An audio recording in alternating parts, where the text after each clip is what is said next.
is Kujachol. 1-on-1. 1번 키커로 나선 구자철. 원래 이게 처음이 힘들다고 하잖아요. 그만큼 이제 첫 단추를 어떻게 매듭 짓느냐가 굉장히 중요하다는 얘기인데, 이게 한일전에다가 아시안컵 4강 무대에서 승부차기 1번 키커로 나갔으니 당시에 이제 구자철 선수가 부담이 얼마나 컸을지 상상이 가질 않습니다. 근데 이 선수가 당시에 22살이었단 말이에요. 그러니까 생각해보세요. 22살이면 몇 년 전이야. 그때 한창 빵을 사 먹을 나이인데. 네, 죄송합니다.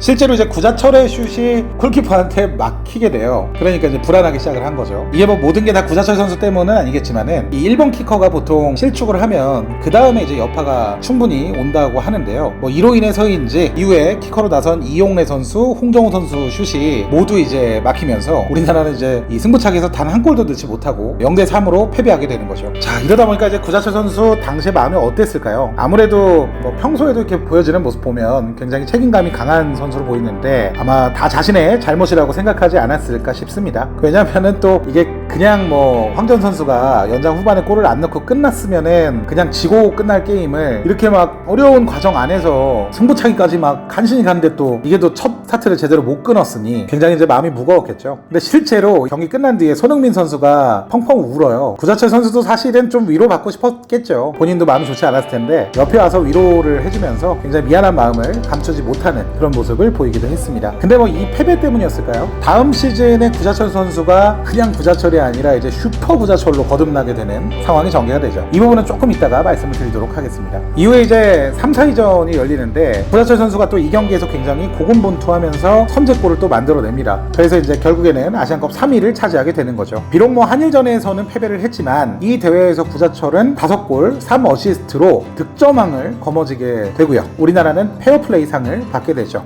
근데 참 아쉬워요. 이렇게까지 활약을 했는데 하필 또 가위바위보도 지면 안 된다는 일본한테 졌으니 이제 지난 일이니 어쩔 수 없을 것 같습니다. 아픔도 잠시. 구자철의 이런 아시안컵에서의 활약은 해외 수많은 팀들로부터 굉장히 큰 관심을 받기 시작합니다. 원래 그 전부터 이제 스위스 슈퍼리그의 명문팀인 BSC 영보이스라는 팀에서 적극적인 러브콜을 받고 있었던 상황이었는데, 심지어 이적이 유력하다라는 언론 보도까지 있었어요. 근데 이제 아시안컵 끝나고 나서는 이상이 좀 달라지지 않았습니까? 득점왕을 먹었기 때문에. 또 심지어 이 선수가 미드필더잖아요. 그러니까 당연히 세계 5대 리그라고 불리는 이런 빅리그에서 영입 제안이 왔었다는 기사가 막 쏟아지기 시작해요. 당시에 이제 대표적인 러브콜을 보낸 팀으로 알려진 볼프스부르크를 비롯해서 슈투트가르트, 그리고 프리미어리그의 볼튼 등이 있었습니다. 근데 이런 기사들이 다 진짜였을까요? 지금은 정확히는 알 수 없지만 1월 29일 아시안컵 결승전이 있던 날 독일로 출국을 해요, 구자철 선수가. 그리고 며칠 뒤인 1월 31일 독일의 명문구단 볼프스부르크로 이적이 성사가 됩니다. 계약 기간은 3년 6개월, 연봉 50만 달러, 그러니까 약 한 5억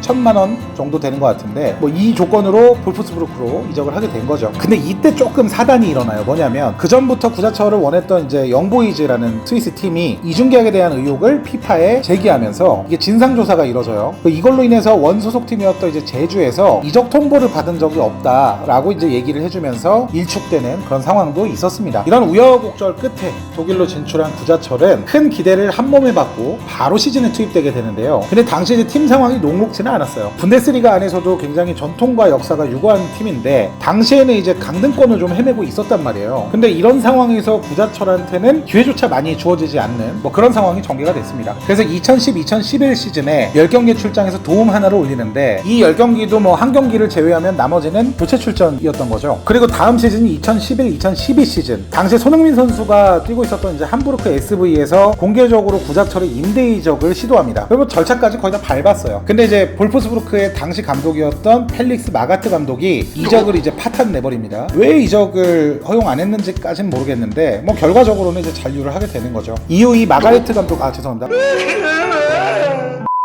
마가트 감독이 구자철의 이런 이적과 관련된 캔슬 상황이 좀 신경이 쓰였는지 프리시즌에서는 거의 선발로 등장을 해요, 구자철 선수가. 그래서 이제 많은 우리 한국 축구 팬들은 다가오는 시즌에는 이 구자철 선수가 선발로 뛰지 않을까라는 기대감을 또 한층 높이는 상황이었죠. 근데 마가레트, 죄송합니다.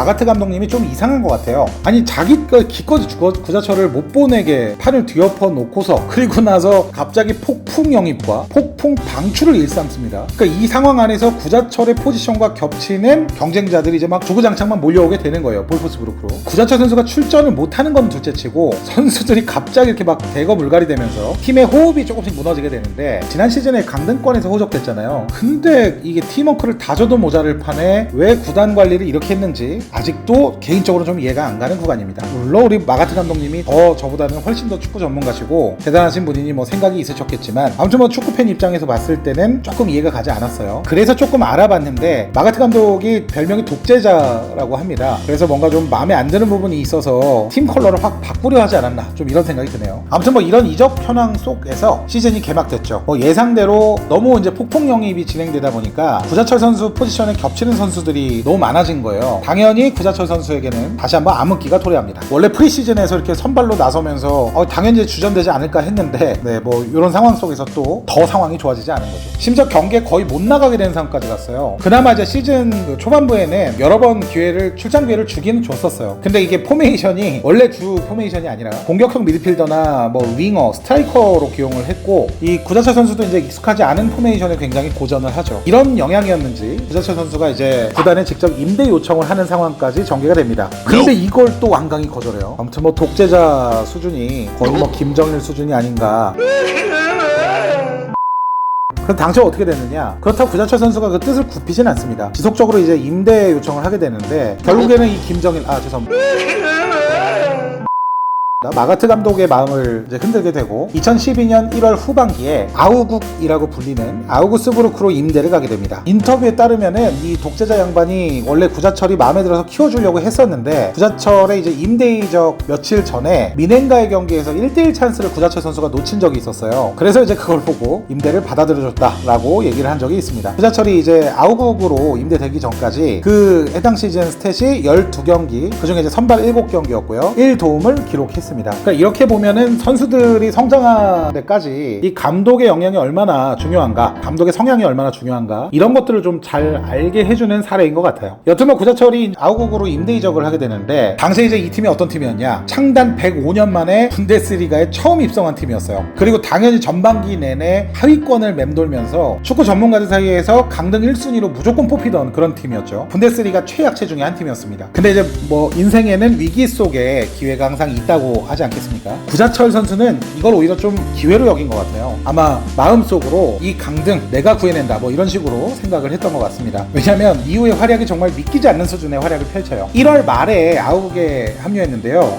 20라운드인 2월 4일 호펜하임전에서 후반 16분 교체 투입이 되면서 아우국 데뷔전을 갔습니다. 이게 선수가 합류한 지 일주일도 안 된 시점이었어요. 근데 이제 당시 아국 감독이었던 요스 루우카이 감독이 구자철을 투입을 시켰던 거죠. 당시에 아우국의 플레이는요. 롱패스 위주의 단순한 축구를 하던 팀이었는데 이 구자철 선수가 중원에 투입되면서 이런 전체적인 전술의 흐름까지 좀 바꿔놔요. 그러니까 아마 루카이 감독도 몰랐을 거예요. 이 정도까지 팀 컬러가 바뀔 거라고 한 선수에 의해서. 아무래도 이 구자철 선수가 볼 관리 능력이 굉장히 좋지 않습니까? 그리고 수비 가담 능력도 굉장히 좋은 편인데 이런 그의 능력들이 신체되어 있던 당시 아우국의 분위기를 굉장히 바꿔놓으면서 파상 공세를 펼치도록 만들어주죠. 뭐 팀 텐션을 올리는 데는 최고의 처방이었던 것 같습니다. 실제로 후반 27분에 아우국은 2대2 동점을 만들어버려요. 이 경기 끝나고 루카이 감독이 언론하고 인터뷰를 하는데 구자철을 따로 언급하면서 굉장히 후한 평가를 내립니다. 드디어 우리 한국 축구 팬들에게는 구자철의 독일 성공시대가 열리는 듯 보였죠. 그리고 2월 13일 이어진 21라운드 경기가 니른베르크전이었어요. 구자철은 이제 아우국에서 2경기 만에 선발 출전을 하게 됩니다. 당시에 이제 분데스리가 최소 득점 공동 2위가 이 아우국이었는데 구자철 선수가 아시안컵 득점왕 출신 아닙니까? 그러니까 이 선수를 좀 공격적으로 좀 더 활용하고자 측면 미드필더로 배치를 합니다. 공격적인 역할을 부여했죠. 실제로 후반 86분경 골포스트를 구자철 선수가 때리는 뭐 이런 모습을 보이기도 했는데 순간순간 굉장히 번뜩이는 플레이를 펼치면서 풀타임을 소화해내죠. 다만 뭐 조금 아쉬운 건 그동안 좀 익숙하지 않았던 이런 측면 미드필더로 나서서 그런지 약간 좀 어색함이 묻어나오긴 했었어요. 이 경기는 이제 0대0으로 무승부가 됩니다. 당시에 이제 아우국은 3경기 연속 무승부를 기록하며 강등권인 17위에 계속 머무르게 되죠. 근데 아마 뭐 좋지 않은 상황이었던 건 맞는데 감독은 계속 구자철 선수를 어떻게 활용할지를 계산했던 것 같아요. 그러니까 임대이적이긴 하지만 거의 팀의 핵심으로 생각을 하고 아마 영입을 하지 않았나라는 생각이 듭니다. 왜냐면 그 다음 경기인 22라운드 레버쿠젠과의 원정 경기에서도 구자철 선수가 또 선발로 기용이 돼요.